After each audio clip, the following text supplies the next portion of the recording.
Welcome to the Bet On Me podcast, the ultimate resource for softball players looking to take control of their training and reach their full potential. I'm your host, Krista Stoker, and on this show, we'll be discussing everything from taking a holistic approach to your training to data-driven strategies for maximizing and growing yourself not only on the field, but off.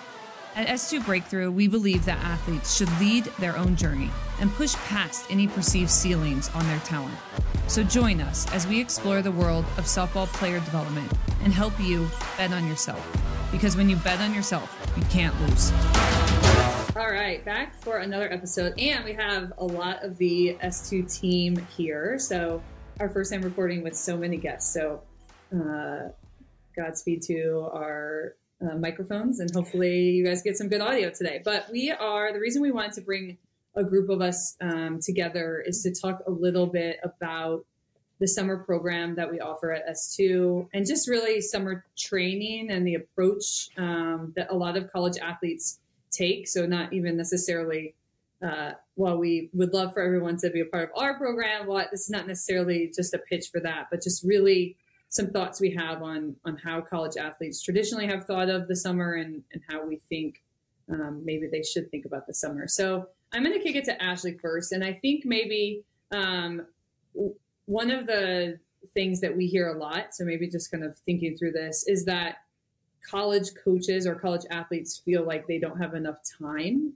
There's a lot of concepts around time when it comes to development and having a player development approach. So maybe just talk through your impressions of that idea and sort of how summer maybe fits into reframing how people think of that. Sure. I'm going to talk about pitching because I always talk about pitching. So I'm going to talk about pitchers specifically here. But I might argue that that's true when it comes to the concept of really trying to change, progress, increase what a pitcher has in her arsenal from a standpoint of the pitch type she uses, how to maximize each of those, going up a tier in velocity. We know that all of these things are possible. And what we also know is that some of them take time, depending on what we're looking at, how drastic the changes are that you're trying to make. And so in the actual throughout the school year in the college season, it does get complicated for coaches. One, because coaches are rarely just simply working in the bullpens. They might also be the head coach. If they're not, and they're just the pitching coach, there's recruiting, there is, visits for recruits. There's just a lot going on. And so the seasons, the weeks just fly by before obviously January, February hits and we're rolling for season. And so in reality, the most time that pitchers have throughout the year to really lay out their full plan. Here is where I currently stand. Here are the tools that I brought to the table this past year. And now let me look at what I want to change or what I want to improve upon, how I'm going to take what I currently have and take it to the next tier, take it to the next level to show up next year as a better pitcher. This is really the time. We're talking majority of June, July, August. So now when you have that foundation for the ability to really come as a new version of yourself, now you can show up in the fall. And your coach, who has somewhat limited time with you, it's more about really getting on the same page of those things, really trying to understand what your approach will be to maximize that throughout the fall and into the off season. But if you're starting from scratch at that point, there's not enough time. You kind of have to skip the foundational phase. And so what we see a lot of times is that pitchers kind of rely on just sort of the same versions of themselves year to year because they don't take advantage of the summer. And I'll say one thing, I know this is not just the Krista Ashley show, so I don't want to talk the whole time, but I think something we see, there are two kind of main issues in my mind when it comes to how we treat the summers or how we kind of treat the year as a whole from a training standpoint. One is that because workload is so insane and excessive throughout season for pitchers, then a lot of times they're like, I'm just taking off. And Laura, you might want to comment on this as well. I'm taking off because it's my off time. But in reality, it's like, and Carl will chime in this as well, that's summertime. It's it. If you want to come with a different set of tools the next year, that is it. And there can be off time from a standpoint of high intensity. There can even be off time from pitching. But But just to like take off for 8, 12 weeks and do nothing it's basically, in my mind, it's kind of like forfeiting your ability to show up the next year as someone different and someone better than the year before. So I think that's one issue. And then the second issue I think that we sometimes see is that there are pitchers on staff that don't contribute much. Throughout that year. Maybe they're early in their careers, or they're just, not contributing as much as some other pitchers on staff for whatever reason. And so what happens a lot is then those pitchers kind of get, instead of them really ever taking an off-season approach throughout the school year, they kind of keep up as if they're also in season. And then because they didn't get a lot of game time, their coaches might say to them, okay, now go play games in the summer because you didn't actually play any games. But then they're kind of like never training. They're never really hitting this off-season training. So what I would argue is for pitchers like that, these pitchers that aren't really in that typical mix, they're not in the typical mix probably because their tools aren't quite good enough yet. So then they absolutely need that time to hit it, to really expose what's not good enough. What are the approaches and strategies to really attack those things? And so they're also kind of getting bypassed. So I think for both tiers of pitchers, the summer is critical. It's the time for the pitchers to really understand themselves, own their story. And like I said, really just like take an approach that's going to allow them to show up the next year as a version of themselves that is elevated beyond what they were the year before. Yeah, I think going off of that, actually, as you were talking, I was going to bring Laura in for the same topic. So that was, brains were aligned there. So when I think of hesitations or challenges or sort of hurdles that we've had to get through, I think that's a big one, which is I need to take time off. And so maybe, and for whatever reason, maybe I'm struggling with some pain that's happening. My workload was high. I didn't throw a lot, but I pitch every day in the bullpen. Like I need a break. Really speak maybe, Laura, to some of those concepts just from a workload management health standpoint of like, do we need time off? What does that need to look like? Those concepts. Yeah, that's a good one. As Ashley was talking, I kind of had two thoughts that came to mind. And really the first one was, the risk essentially of not investing in this time over the summer because of its opportunity to really be your true off season. I think the risk of not doing it, really far outweighs any other decision. You have to consider that, whether you are deciding to take that entire time off, a portion of that time off, whether you're going to go play in a summer league or something, what is the risk of that? And I think both of those scenarios really present a risk, right? The risk of not having enough stress and training to come back to campus in August, the risk of injury and playing games over the summer and compromising your training plan when you return to campus in August. I think both of those things carry a lot of risk with them. The reward, in my opinion, of really emphasizing a summer training program and making sure that matches both your health needs primarily, but also your performance needs, is that you're really building your armor to help you get through the next year. That this is really where so much of that foundation is laid in terms of improving movement quality and power and those things I know that Karli will touch on. And what we really want to avoid, throughout the entire year, downtime, of course, is very important, but I think we need to rethink of that phrase more in just simply stress management. That when we take this windshield wiper effect and we say, okay, I've just had, 4.5 to 5 months of a lot of intensity of softball, no question, that taking time off is absolutely appropriate, but we want to be very cautious about all of a sudden taking that stress away and then expecting that athlete to come right back in and do training or go to games in the summer. And so that windshield wiper effect of all or nothing is what sets up athletes for this cycle of, I've got pain, I've got dysfunction, shoot, I can't participate at my best, I take time off. And then I don't really address the root of things. I don't really address the things that are challenging me in my movement quality, challenging me about my injury history, which, every athlete typically comes into the college game with that. That's just part of their story. And I don't address those roots. And then I come right back to this pain, dysfunction, I'm off. Pain, dysfunction, I'm off. And then you're never really able to make progress, not just from your health standpoint, but, busting through that barrier to be able to make performance improvements. And so to me, the reward of participating in a summer training program, whether that's prescribed by your strength and conditioning coach, and whether that's something that you're coming to us and seeing us for, 8 to 10 weeks, that reward to me far outweighs, taking on that risk of playing additional games in the summer or not investing your time, energy, resources into something this summer. Just really avoiding that all or nothing approach, I think, is really important just for health, not just in this time period, but throughout the whole year. Laura, I'm going to piggyback off of that and just say that I think it's a really important piece. I think a lot of time in pitching culture, we think of like training and pitching as if I'm going to stand on the rubber at 43 feet and I'm going to throw 120 pitches. That's a training session, right? And so like for us, we're like, okay, if you're in the summertime, we can take like an early off season approach before we even get into off season. And early off season is barely any throwing. It's really laying this good solid foundation of strength and conditioning, which I think will be a good pass off to Karli here.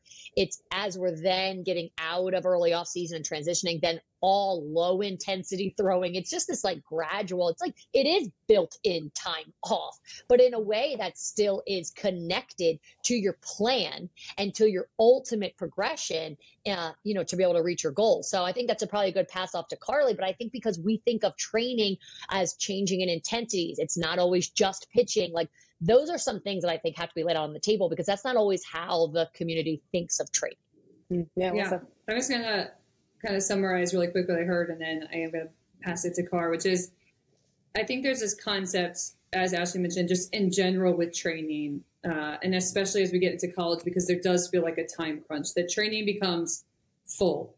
I'm full pitching, I'm hitting live, I'm doing everything full, I'm playing games, I'm doing that concept. And so when athletes feel like they need or want a break, they're like, I need a break from that, which goes to the kind of this all or nothing concept that you talked about, Laura. And I think what we're saying is we've been looking at training wrong, which is really, this is your opportunity to not train like that, to train in a more specific way that involves some lower intensity concepts, that involves really specific strength and conditioning. And so as you guys were saying that, Karli, I was thinking that traditionally strength and conditioning in the summer has been about making sure that you don't fail the fitness test when you come back. And I think of even my own journey. I'm wearing my shirt today, but I would take off like weeks and then like a month before be like, oh, I got to run every day because I have to pass my fitness test. And so maybe first, Car, if you can lay out just without any other parameters or without the assumptions that maybe we've brought in traditionally this summer, what should the goals of summer strength and conditioning be? Why should someone do strength and conditioning during the summer as a college athlete? What would your goals for them be if they were sort of partaking in strength and conditioning during the summer? I think first and foremost, just to build off what everyone else is saying, the first thing that everyone should gather from the summer training program is the introduction of the ebbs and flows of training for the whole year. So that training is going to lay the ups and downs of intensity and volume. So it's going to be the heaviest in strength and conditioning, intensity, volume-wise, the lowest in pitching, and those are going to continue to fluctuate throughout the year and start to get the athletes to understand what that means for their training year-round to create buy-in, but also to fill in the knowledge of you don't have to take off to be successful. We can alter intensity with pitching. We don't have to go full pitching every single time. We don't have to do 5 sessions a week. We can do 1. And then I think the second thing that's most important, mainly because everyone has some type of nagging injury these days, is to get to the root of what their story is. What is their biomechanical breakdown when it comes to skill? What are the things that they need to be more efficient in movement patterns? What mobility work do they need? And where do they stand at a capacity standpoint in terms of whether that's aerobic or whether it's power-wise? And so once you start to fill those gaps, it's really just having the athletes know their story. And then it becomes fun because you can do all the power training and stuff later because you have this great work capacity built, but you also have them understanding what they actually need to work on. Yeah, I think that is a great point. And I was thinking of, I think sometimes because we come into it, we have assessments at S2. We would love for people to follow sort of the program that we've built with all of the data we have. But last summer, I think the athletes that worked with us, we had a variety of people who just followed straight their collegiate strength and conditioning program. We have people that did a combination, that we fed them certain additions to help them get through mobility challenges. We had athletes that straight up followed our strength and conditioning program, knowing that when they were coming into it, they would flip or have a fitness test. And so my first question for you, Karli, is how many of those people failed their fitness test? Of those doing our strength and conditioning? Yeah, just that train with us.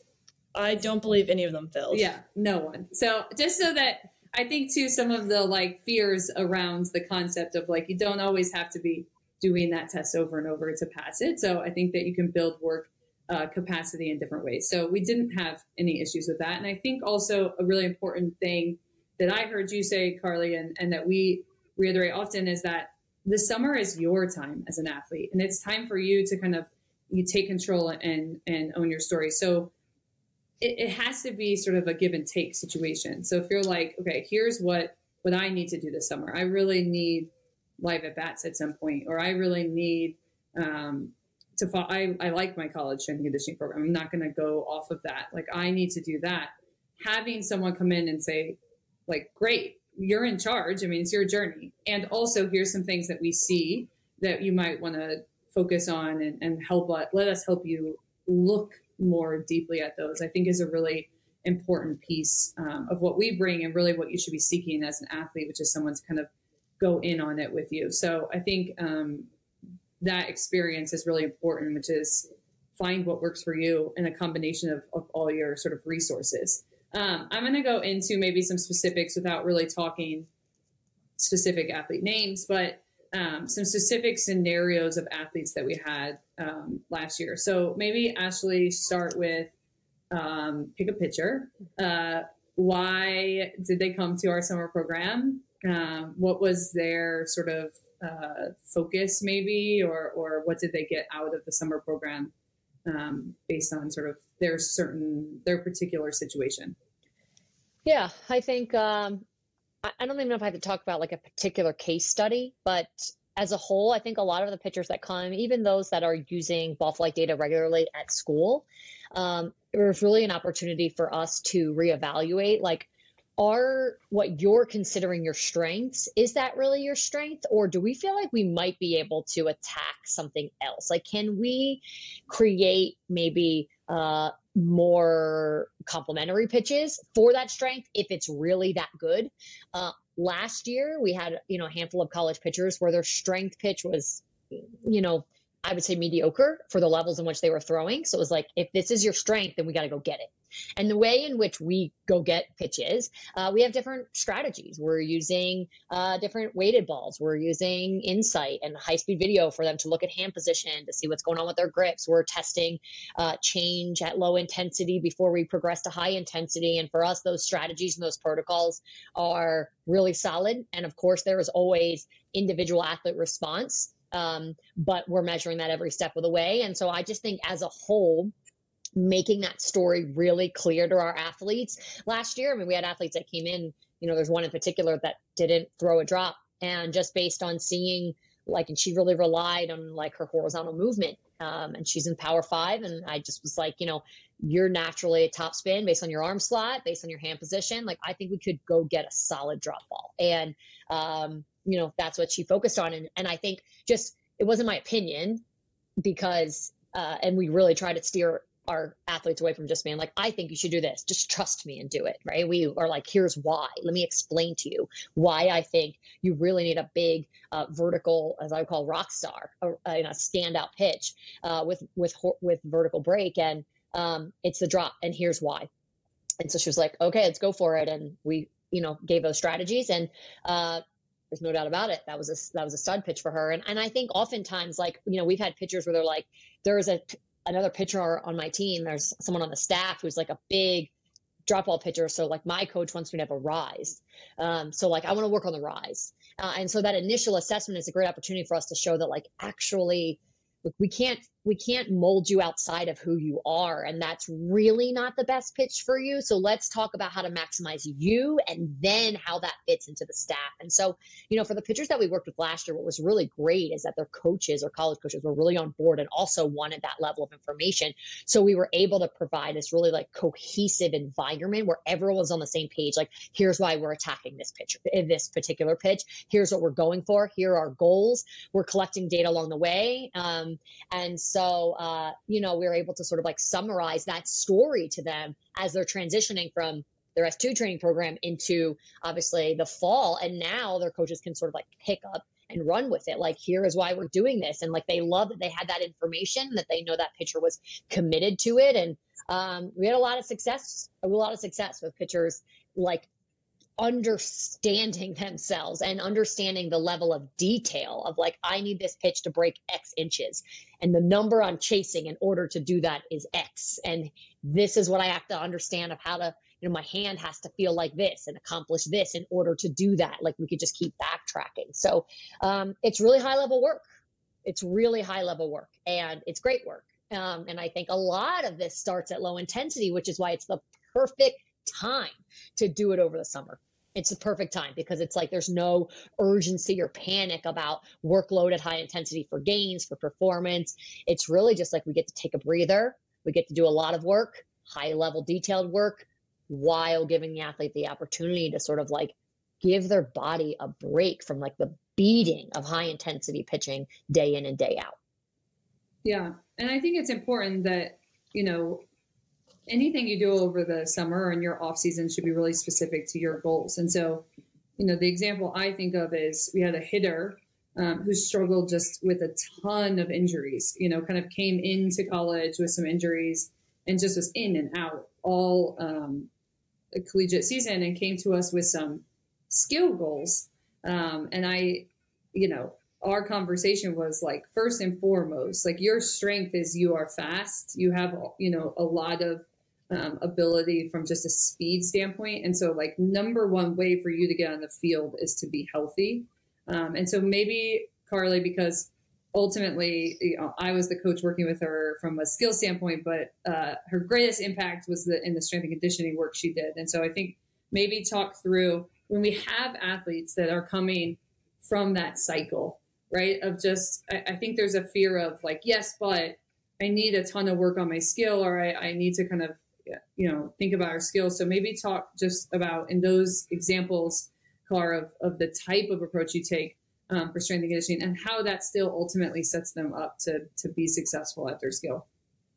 Yeah. So the first thing was having a conversation with her and just explaining all the inefficiencies were coming from mobility restrictions and her biomechanics and sprinting. So all of that was feeding into injuries over and over again. And so majority of the summer, we didn't even do high intensity work. It was just getting her ready for high intensity. It was very low intensity, high volume, getting her lower body ready, addressing her mobility deficiencies, regaining her stability, and then regaining her strength. And then the last 3 weeks is really when we hit go. I think we got up to maybe 80, 90%. The unspoken goal, I say unspoken because we never said this, but she's fast. We wanted to hit a sub 3. So we just tested it the last week to see if she could hit it. She was only at 90% and she hit a sub 3. She wasn't even running 100%. And she got back. I told her to keep up with me if she stays healthy. She stayed healthy through the whole fall, had no really flare-ups. We kept in touch on mobility movements she could be doing, on interventions she could take if she had flare-ups. And to me, that's still the craziest thing to this day is we didn't even do anything insane. We just focused on her mobility, regaining her strength, and the kid left with a sub 3 at 90% and made it through the whole fall healthy. That's insane. Yeah. And I think that particular story, because like Ashley, the examples you gave were of college programs that were really on board. And there are examples of programs that are not on board or who maybe don't fully understand how to sort of periodize throughout the year. And so I think, we had particular athletes and this athlete who ran a ton at practice, was in a role where she could help the team by being a runner in situations for defense and maybe our opinion of just what we know about workload was ran too much or wasn't prepped for that running or whatever. But what we often, the conversations we had during the summer is control what you can. It's not to say you can never have a conversation with your coach or with your staff, but there's also coming in of how do you need to be prepared for that? Not, I'm going to go change my program, because that's just not always realistic. And so just as much as we would, of course, advocate for athletes having conversations with their coaches about, okay, just here's what I learned this summer, or how do you think you could support me on this, or that type of conversations, but also set yourself up to be as resilient as possible for the environment you're going into. And so that's why I think, I brought up even the fitness test, which is like, we would never send athletes into the fire and just be like, well, you shouldn't do that, so go fail it or not be ready for it.